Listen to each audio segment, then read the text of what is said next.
All right, welcome to Mouthful of Bees MMA. Getting you updated with your fix and news before tomorrow's card kicks off. We're here this week with Alex. Welcome, Alex. Hey mate, how you doing? Nice to Pretty. meet you. Yes, you too.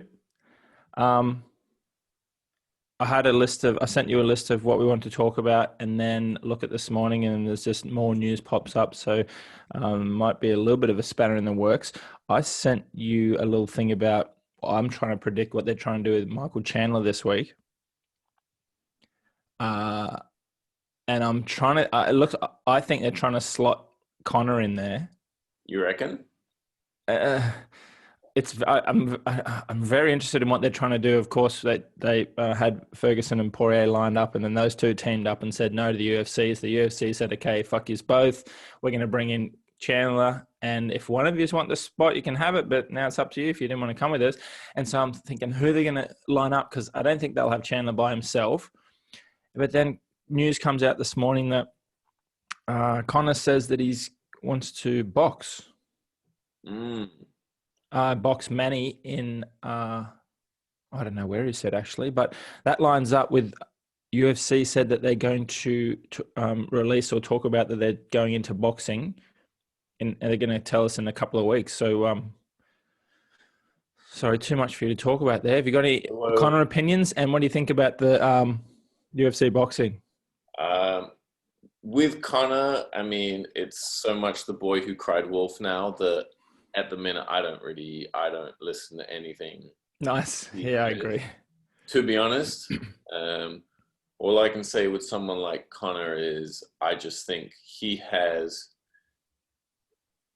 through his own celebrity, he's kind of priced himself. He's starred himself out of basically being able to fight almost anyone, So for me, I think Chandler's just not a big enough name. And it would be almost quite embarrassing, I think, for the UFC to put Chandler up against him, and he could very well beat him. I think that'd be quite embarrassing for the UFC for like a former Bellator champion to just potentially smoke Connor. So I would be very, very doubtful of that happening. I can imagine something similar to Ben Askren versus Lawler, where I think they're going to feed him to someone very dangerous, but not necessarily someone who's a huge star. More just like a big test, but just to test the waters. That's kind of what I would anticipate. So you reckon maybe Ferguson? They're trying to. Yeah, maybe just someone tough probably to set him up to win. I'd imagine but without, actually sacrificing one of their own stars, probably someone who's also on their way out in the UFC, a la, Robbie Lawler, or, I guess you could say Tony Ferguson, even though he has only lost one fight in the last decade or something ridiculous. So that's what I would expect. And about the boxing. Yeah, you excited about it, or you think they're going too deep, or you're confident with where they are as a sport that they could do something? I mean, right now, I think they're spreading themselves thin enough with just all the UFC content, MMA content. I don't know. Is it necessary? I think it just sounds like a kind of a Dana White ego power play. Yeah. He hates De La Hoya so much. Bob Arum.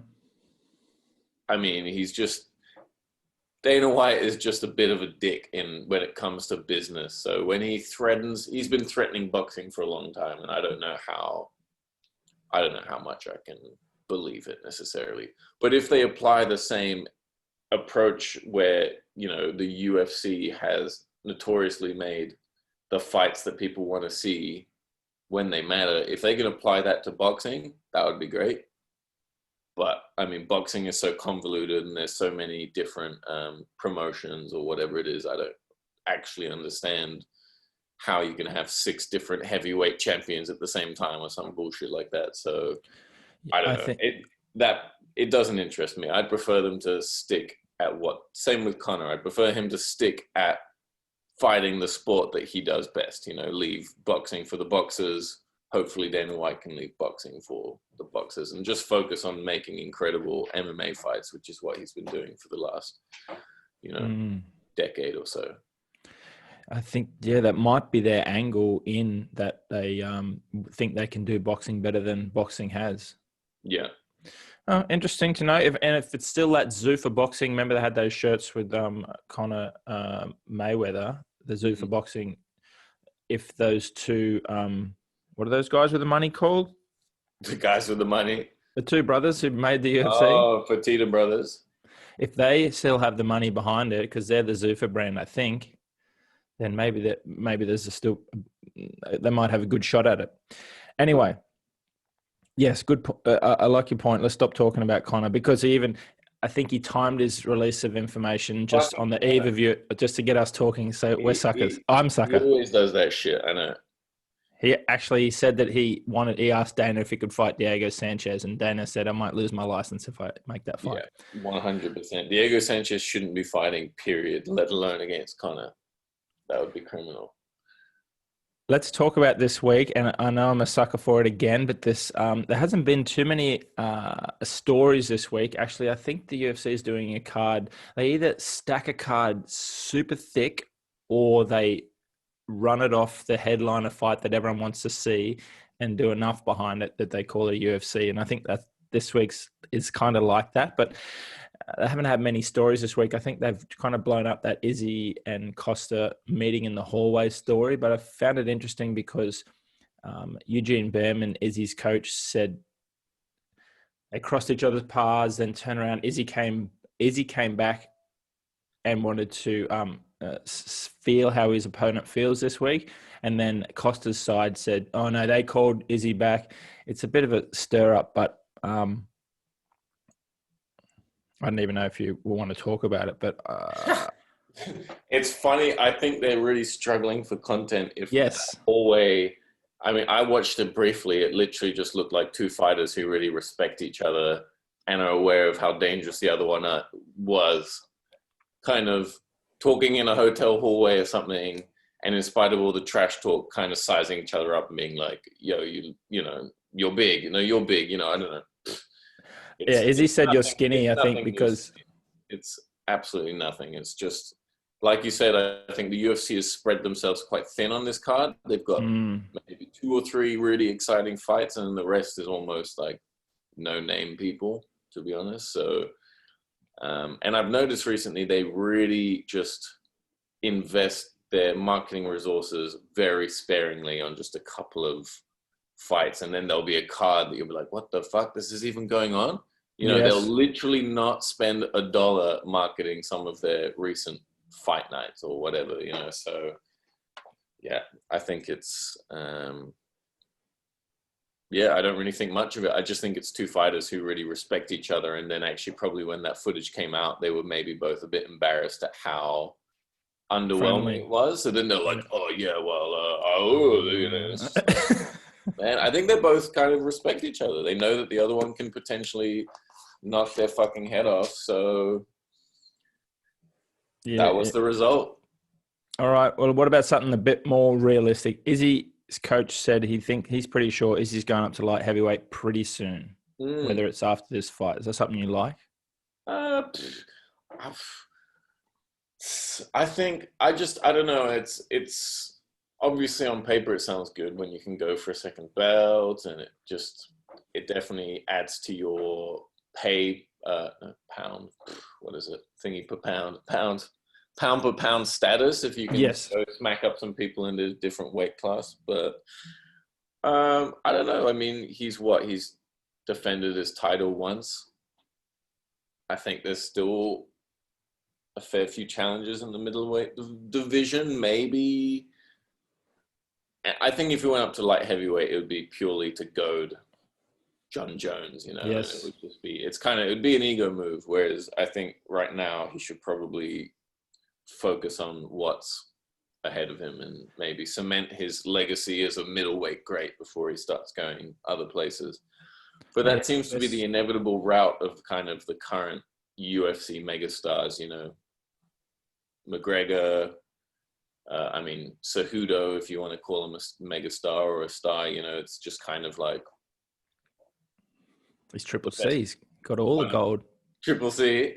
And he is begging. He's trying to get that Volkanovski fight so he can be 4C or whatever. But anyway, I think it'll depend on the results of the next couple of fights between, I think Izzy wants that Till fight. And the Whittaker Cannonier fight. So I think if Cannonier wins, I think Izzy will stay. He could take Cannonier and he could take Till as well for another couple of defenses before he goes up. But if Whittaker wins, he'll kind of be next in line, because if Till wins, Whittaker already beat Till. So I've heard he's not too. Eugene Behrman said he's not really interested in that Whittaker fight. So that might be something that forces some change. Who knows? What else have we got? I know we got to talk about. While we're talking about Izzy and Whittaker, I've labelled Fight Island Australia and New Zealand Island, especially. Well, this week's card has 4 of New Zealand's 5 fighters on it, excluding Dan Hooker, who hopefully is still just taking ice baths after that Poirier fight. But it's Aussie Island as well, because Australia has. This is who Australia's got coming up. Jake Matthews is on tomorrow's card. October 4. To demolish Diego Sanchez. I can't trust Jake Matthews anymore. Oh, yeah? But hopefully. He looked good in the weigh-ins. Well, yeah. October 4 has Josh Kulabau. October 18 has Jimmy Crute and Jamie Malaki. October 25 has Robert Whittaker, his training partner Jacob Malkoon, and Taitu Vasa just got announced this morning versus Stefan Struve. Oh, yeah, right. The only Aussies who aren't there is Justin Tuffer and Ben Sassoli, who I hope they'll name them for some upcoming fights. And then Megan Anderson's got a fight coming up. Volkanovski, he'll have a title soon. Tyson Pedro is injured. Alex Chambers and Nadia Kassem and Ashkan Mokhtarian and Ben Ewan are all on 2 or 3 fight losing skids, so I don't even know if they'll be around. So, look, it's Aussie and New Zealand Island. I hope other people just recognise it. I mean, shout out to the region. I don't know if people know or give any fucks. My impression, it's been kind of, like Dagestan Island, or there's been a lot of, Imaevs or Chimaevs, or, those kind of long names. Okay, this guy's going to be badass just because he's got one of those, like, scary names. I just think they're so desperate. They're putting on so many events to satisfy all their kind of commercial deals with ESPN, and also just because Dana White is clearly so hell-bent on keeping the show going in spite of the pandemic, that it's just a great time if you're a fighter, if you're willing, if you're able to travel. It's a great time to get yourself noticed. So, because I'll be honest, half those Australian names or Kiwi names you said, I've never heard of before. There's a couple of newies. Yeah, and that's great. If they can just have an amazing performance, get a showreel knockout or submission, and it's a good way to, you look at someone like Chimaev 100 days ago, no one knew who the fuck he was, and now he's basically the new Sean O'Malley. He's the new kind of like Connor. Well, he's the new kid on the block for sure. So I don't know. I hope a few Aussies take the chance, because I don't know who they are, but clearly they're up for it. Let's segue that into Chimaev. We have to talk about him because of last week, and I like the idea. I think they're trying to develop some stars to have some more leverage against Connor, who would just come in saying, I'm your biggest star all the time. And if they develop a couple more, which they would have been pretty disappointed with Sean O'Malley, hopefully they can get him back in there soon. But this Chimaev just fallen into their lap and they're just running with it, especially the timing of last week going into Fight Island. They just would have seen just ching, ching, ching dollar sign. Ching. Yeah. And then he's gone on and I'm pretty sure they already offered him Wonder Boy, because Wonder Boy came straight out and called out. Who did Wonder Boy called someone else out, and then the very next day, Chimaev said, "No, don't worry about calling him out, you and me." And the UFC's also said they're going to give Chimaev a headlining fight. So I'm pretty sure they're trying to line that one up, which means that's 1 or 2 steps away. Well, it's a big jump anyway for him. How do you feel about Chimaev? I know there's all the hype, but I I mean, also... you've always got to be wary because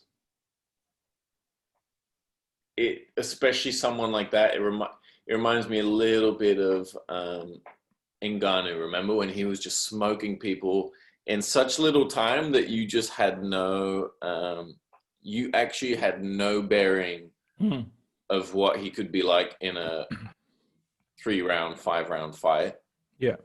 But all you can really go with is what you see, what you've been given. And I mean, he looks incredible. He looks scary. He looks like he's pretty much got everything in terms of, the wrestling, and, he can fight on his feet. So, and also he's just got that like Habib, like movie bad guy way of talking, Brother. The sound bites from him are incredible as well. Everything he says sounds like a character from Rocky, so yeah, he's perfect. And like you said, the UFC needs more stars. They need more leverage against guys like Conor and John Jones and Diaz and Masvidal, who are all starting to really dig their heels in and kind of say, no, I'm not fighting unless the money's right.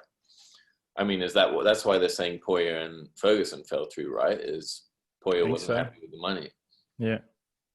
So, yeah. All right. Have you got any, I got some fight announcements, but anything on your mind? Well, I've looked at a bunch of the upcoming headliners, and there aren't too many that really jump out at me, apart from I'm very much looking forward to Ortega versus Korean Zombie. Mm-hmm. Just the funniest grudge, the most kind of like unlikely grudge match. They're pissed at each other. They're two like really nice guys who are really angry at each other because I can't remember, like Ortega slapped a Korean pop star at a show or something bizarre. And yeah, that's just a fucking cool fight that's gonna, I'd imagine, end very viciously, or that's definitely a fight of the year contender, I'd imagine. Yeah, I'm looking forward to that one, definitely. That's on Fight Island, isn't it? Not sure. It's in the next few weeks, so probably. Well, I think they got 5 weeks over there, so yes, that's awesome. Speaking of what's announced, yeah, Jordan Dodson got released. I read, which you don't often hear about releases, so not sure where I read that. But you talked about Robbie Lawler before. They've given him Mike Perry, which I think everyone wants. When we might actually get to see Lawler, though I'm kind of. I'm losing faith in these fighters where you're like, oh, I know what they're like, but they keep feeding them wrestlers or whatever, like Woodley last week. Maybe and Cowboy, maybe we're just not going to see that old version again, but maybe Mike Perry might bring it out of him. I mean, yeah, it's got everything on paper to be a brawl. Which means it won't be. Yeah, who knows? I mean, both of those guys desperately need wins. I know Mike Perry won his last fight against Mickey Gall, but that was Mickey Gall. I still think neither of them. I mean, Robbie Lawler is probably a loss away from being not cut, but I don't know. He's in that legend bracket of Sanchez or Penn, where Cowboy. It's just he's almost made himself uncuttable, but then at the expense of just his own legacy and his own health. And I don't know. I mean, I'm starting to get uncomfortable with seeing Lawler being fed to all these big names. And Mike Perry just seems to be going on this bizarre path where he's using his unqualified girlfriend as his corner. I mean, I don't see. I really like Mike Perry. I think he's hilarious, but I don't see him lasting too much longer in the UFC unless he makes. Well, I don't know. He just hasn't really. He's lost a fair few fights that he probably should have won, or you know, and when you see fighters making questionable decisions like that, you have to worry about their own kind of mental faculties or just their, you know, preparation, and the team you surround yourself with is a huge part of, undeniably a huge part of the game. If you've got an unqualified girlfriend as your corner woman, I mean, that's absolutely ludicrous. So that was funny to watch. She's pregnant now, so she might not go in the corner. So he might actually get someone serious. And they did say that he had to go and get some drug therapy or alcohol therapy. So I think maybe he must have done that.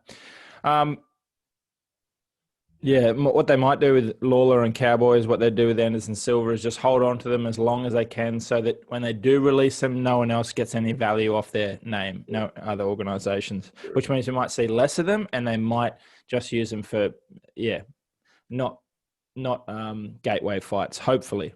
Yeah, it's and a bit disrespectful. They're still big names. I don't think they've handled Anderson Silva well at all, getting him to fight people like Cannonier or, you know, but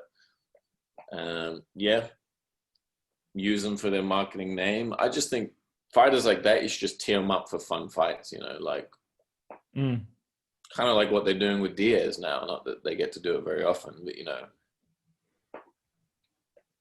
Diaz Silva, Nick Diaz, Anderson Silva too, you reckon?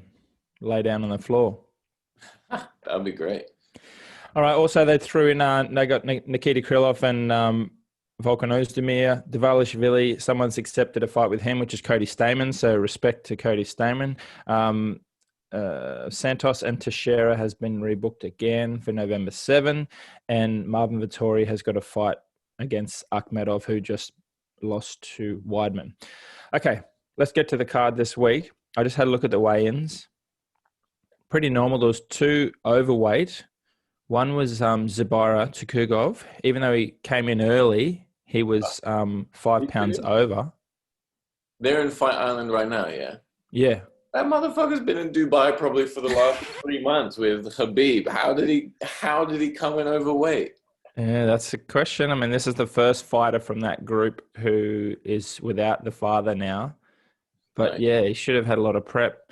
But he came in early in the weigh-ins, which means he wasn't trying to get those extra 4 pounds off, or they thought, fuck it, I'm not going to make it. So let's just get in early and lose the money and get. That's disappointing. Bulked up again. One thing, Paulo Costa was first on the scale. I saw he looked good. And Issy came in at 184. Quite early. I don't even know why he did that extra pound. But anyway, might have had a really good weight cut. In the middle, so about half an hour later, William Knight and Dominic Reyes was a little bit late on the weigh-in. That late notice fighter, Klein, he came in overweight. And the other thing I noticed, Brandon Royval came in at 126, and that was nearly an hour later. And then super late, Jeff Hughes was over an hour late. I don't understand. Some heavyweights come in late, like they're missing the weight cut, but they're not near the mark. Hughes came in at 258, so it's 7 pounds short. So why is he trying to, I don't know why he doesn't just get his weight cut and go eat a cheeseburger. And then the last one was right at the end of the weigh-ins was Ibragimov. He came in at 206, so I reckon that was a struggle weight cut, so I won't be picking him. In the face-offs, Shane Young did a Kiwi type of greeting to his opponent in the face-off with all the yelling and the tongues and all that, and Dana was freaking out. Oh, yeah? You didn't like it? He didn't know what was going on. I thought it was cool. He got all red-faced. And Paulo Costa pulled his shirt up and had a black belt on. So I don't know if there's some tactics going on there. And then he just gave a little skinny white belt to Issy. And then Issy threw it back at him. They're trying to make a scene. Again, it looks a bit made up. They're trying to get numbers, I guess. They're trying to help out the company. Fuck, they need all they can because that is a weak card. Yeah. Wow, you really pay attention to the weigh-in timetable, huh? I don't think you look too much at the time. I do try and look at how they look. Yes. I'm trying to notice if there's any correlation between when they do it. Yeah, and results. I don't know. I mean, I used to pay a lot of attention. I mean, for big fights, I'll always watch, just because you're trying to literally get any kind of clue to influence your predictions. But I've kind of given up a bit on it, because sometimes you'll see some fighters just looking like absolute trash, like they look so bad, and then skip 24 hours later, they're incredible. So I don't know. I mean, it's just so hard to gauge, unless the fighter's literally like hobbling to the scales. I try not to pay too much attention to it, or if they're late and they have to kind of cut a whole bunch, or they need that extra time. Otherwise, though, don't read too much into it. But I feel like it's only can affect two things: whether how much water they've got in their brain to be knocked out, and also the distance they'll go. But other than that, they might be still just as good as they normally are for 1 or 2 rounds at least. Yeah. I mean, as someone who has never cut weight or has never fought, I'm completely unqualified to speculate. But yes. Hey, you want to do some predictions? Let's go for it. All right, let's have a look. That is a good Excel spreadsheet. I know, I need a life, don't I? Ha! That's great. Jesus, what's your day job? Jesus Christ. Ask my missus. She gets annoyed that I sit here and do this. That's I got the favorites in the yellow. Okay. Let's start from fights. I'm literally just gonna have to flick a coin for. Well, Ibragimov, which I've spelt incorrectly there. He was the last one to weigh in and looked pretty dodgy. So, all right, I'm going for him. You're going for him? Yeah, fuck it. He's got the Imov name. He's gonna. You just got to go for the angry Caucasus Russians. I think he's on a 3-fight losing streak. Okay. That's more fun. How much more do you want me to tell you to go for Marquez? Nah, you're good. I'm good for him. How's he going to win? Decision. Right. Juan Espino, the 39-year-old, he looks like a caricature. Okay. Versus Jeff Hughes. Going for Espino. Yeah, I'm thinking I might change that. It might be early knockout, but again, decision. I've got a few of them on this card. Yeah, I went with Hughes decision for that one. I went with Marquez KO round 2 actually, and now William Knight, just absolutely built straight off the Contender Series knockout versus Chimaev, and he is from Stipe's camp. Stipe's camp. All right, give me Knight. When I see someone like Chimaev, I'm just imagining literally someone who the US who are like, we need someone, and Stipe's camp are like, we got this kid, he's great. They've just flown him out. He does look like an old version, like old as in not as up to date version of Frank Mir, like an old. I'm trying not to say the R word version of Frank Mir. How's Knight going to win? TKO. When? No idea. I've taken KO in round 1. I don't know why. I think they're both going to try and knock each other out, which might mean it goes to a boring decision. Boring decision. Okay. Shane Young versus, I can't pronounce his name, Ludovic Klein. Shane Young versus Ludovic Klein. Now, Klein's coming in late notice and he's overweight. Give me Young all day. Yeah, might change to Young decision. Do you want decision? Go for it. How about, sorry to No. How about that kid who got called in on like a week's notice and tapped out from exhaustion, and then they just released him? I feel so bad for that kid. That was sad. It sucks, right? Because I think it's just more the look, and Dana doesn't want that look. I reckon they might give him another shot, have another couple of wins, and you can come back in. I'm hoping that's what they do to him, but I don't think he wants people. I think he really wants fighters to go out on their shield rather than. I mean, he's doing the right thing. He said, "I'm not gonna win, so leave it." I mean, that sounds pretty smart to me. It does, but that's definitely not how Dana White rolls when it comes to new kids, for sure. especially when they know if you're out, just go in, get taken down, and get submitted and tap. That's it. I think that's the thinking. Is like, man, if you fuck, just go do that. At least that makes the sport look better. We don't want people quitting on their stools. 100%. Okay, Sanchez Matthews. Some You names I take. actually know. Yep. Matthews. I'm gonna go full Matthews KO second round. Nice. Sanchez is done. I hope so. I hope he does like a Matt Brown and just knocks him out. It's Sorry. so uncomfortable. Sanchez should be nowhere near a ring at the moment. I don't know if he's still got that same goofy coach as well. Yes, he does. He's added Stefan Bonner, who to it. So now he's got real quality corner. It's the next best corner to Mike Perry. Dumb and Dumber, yeah. Fuck. Jesus Christ, that's so bad.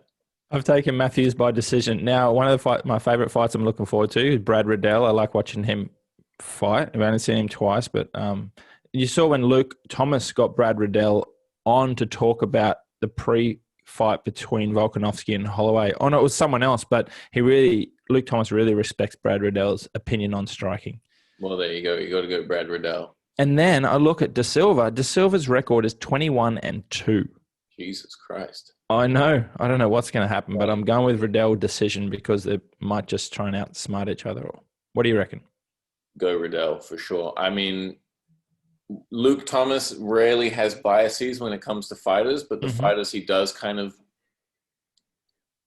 kiss up to a little bit. The few ones he does do that to, like, they generally are quality, weight in gold. Like Adesanya is someone he's notoriously kind of sucks up to. Yep, and Volkanovski. Oh yeah. How's Riddell going to win? Go decision. Hakeem Dawodu versus Zabara Tukhugov. Okay, so Tukhugov, to me, I've just got the impression that he's kind of part of Khabib's, entourage of, if you want me, you have to bring these guys to the table as well. I just, from the few fights I've seen him, I don't particularly rate him. How he's coming overweight is criminal if he's assuming he's probably been in Dubai for the last 2 months. Yeah. Or is it Dubai or Yas Island, whatever?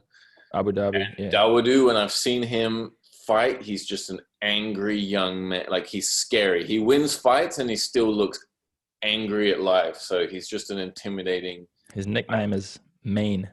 There you go. Like, he's an angry, pissed off dude. Dawodu's TKOing him in the first round. Let's do it. Nice. KO round 1. I like it. Look at all your decisions. I know. Playing too safe. Yes. As long as they get the winner right. Ketlin Vieira versus Sajara Eubanks. Eubanks is coming in off 2 weeks' notice off that unexpected victory over What's-Her-Face. Over What's-Her-Face. And Vieira lost to the girl fighting Holly Holm. Anyway, I've taken Vieira by decision. I would go for Vieira. Eubanks hasn't really charmed me too much in the way she talks. She strikes me as having a bit of an attitude problem. Right. So I'm just going to extrapolate that to her fighting skills because I haven't watched her enough to really. And let's go decision. It is safe to do decisions with female fights, but that is starting to change lately. Yeah, which is awesome. Female fights are dope. I know. Yeah.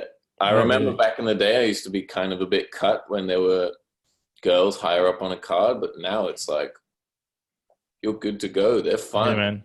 They're awesome. Kai Kara France versus Brendan Royval. Now, I had Royval decision. I would like to see Royval sub, but he did have he was late to the scale, so I don't know. And Kara France, he might just outpoint him. I mean, Kara France calls himself Don't Blink, yet his last 4 fights have been decisions, and 6 of the last 7 have been decisions. So you can blink as much as you want. Okay, fair enough. So I'll go Royval decision like you. I'll be blinking. Oh, and not with Royval if he's on point. He once he gets him down, he does this.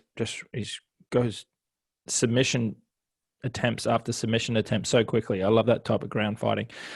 All right, Dominic Reyes versus Jan Blachowicz. I still not sure about this one. I just think the ascent of Reyes' improvement is what's making me tip him. But he has seemed a bit like unprepared for this week. I think with his sleep schedule, and he was a little bit late on the scale, and he's there with all his brothers. I'm not sure.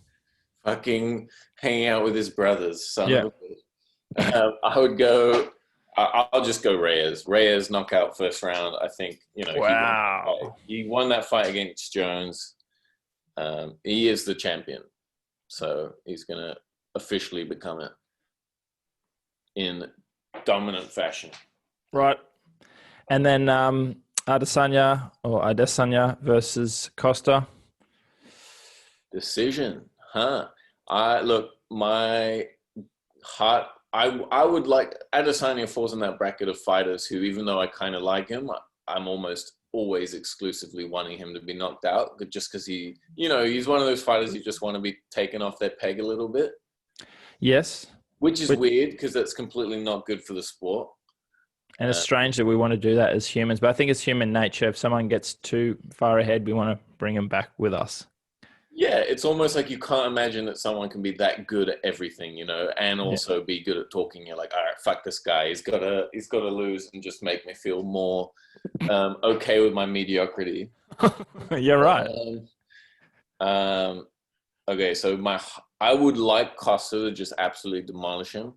Right. But I'm gonna go for like Costa KO round 2, but my gut tells me Adesanya will win by a TKO. The only thing, I can entertain both of them, and I think, if Kelvin Gastelum could hit Adesanya, yeah, and even Whittaker hit him, then Costa's going to hit him. It's the only thing that's pushing me towards Adesanya is that Adesanya called him out a long time ago, so I think he's confident with this. I mean, Adesanya is just his camp. I think are very, very good at constructing really rock solid game plans. He's technically unbelievable,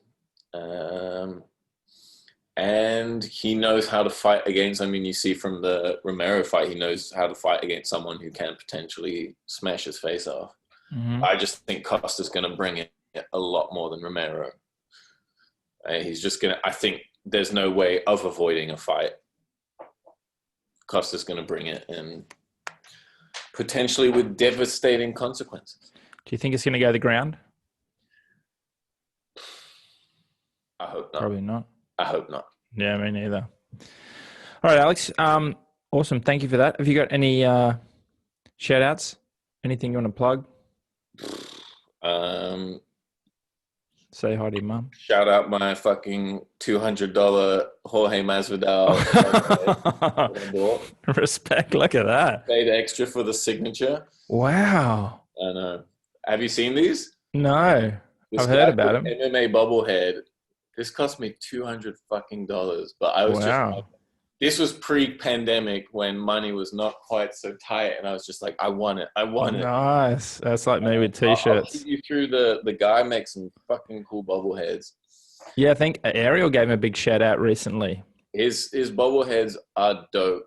Why the UFC hasn't kind of bought him or whatever licensed him, I don't know. His bobbleheads are great, but yeah, shout out my excessive spending. There's a Derek Lewis one and a Nick Diaz one that I'd love to get as well. But look out! I hope for a vaccine before I can start. Just tell us all your address so we can come and steal it off you, please. Yeah. So, all right, Alex. Thank you very much for that. Cool. Enjoy the fights tomorrow. Touch on the fights. Speak to you later. All right. See you, brother. Bye.